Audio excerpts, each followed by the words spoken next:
The wall was a monster. Victims, suffering, blood. Obscene, ugly, hateful, barbaric. Strange. I always wondered how on earth they could build it. The wall was not only ugly, it was something people could not believe that a regime was able to set up. Intimidated, scared people, but also had an air of unreality about it because you knew it was abnormal. You knew it couldn't remain forever. Even 20 years after its fall, the Berlin Wall still looms large in the minds of Berliners. Running 155 kilometres through the heart of the city, it represented the brutality of the East German regime.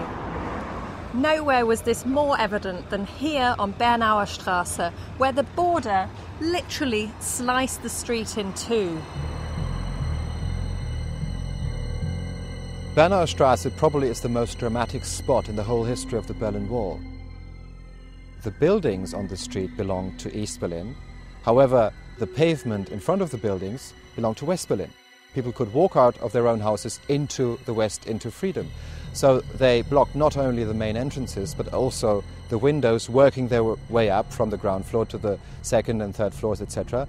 And this led to these dramatic scenes when people were actually jumping out of the windows in the fourth and fifth floors. It all started with barbed wire on August 13th, and it was a sort of masterpiece of planning.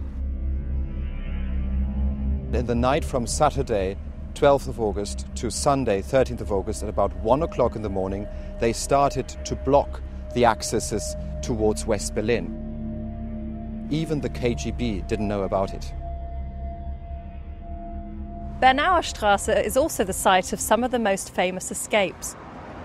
Joachim Rudolph was just 22 years old when he took part in one of the more dramatic plans that involved tunnelling beneath a residential street. In April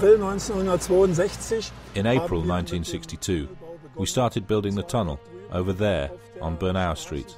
And finally, when the tunnel was finished, we came out here at number 7 on Schönholzer Street. This here was the end of our tunnel, so the escapees got in through the cellar. Here in Berlin we have a very, very sandy soil, and this is a very dangerous ground to dig a tunnel because it constantly collapses. We started building the tunnel in April 1962, and the breakthrough was on the 14th of September in the same year. So the tunnel took half a year to build. I crawled through this tunnel from East Berlin to West Berlin with my first husband when I was called Evelina Schmidt, and with my 14-month-old daughter and my first mother-in-law. In the tunnel, the clay was scraped away. Then a second person tipped it into a cart, and the cart was pulled out using a pulley.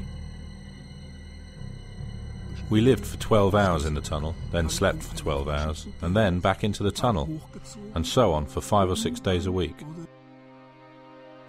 We didn't tell anybody because we were terrified that somebody would give it away, or that my grandmother might say, "You can't go with the child."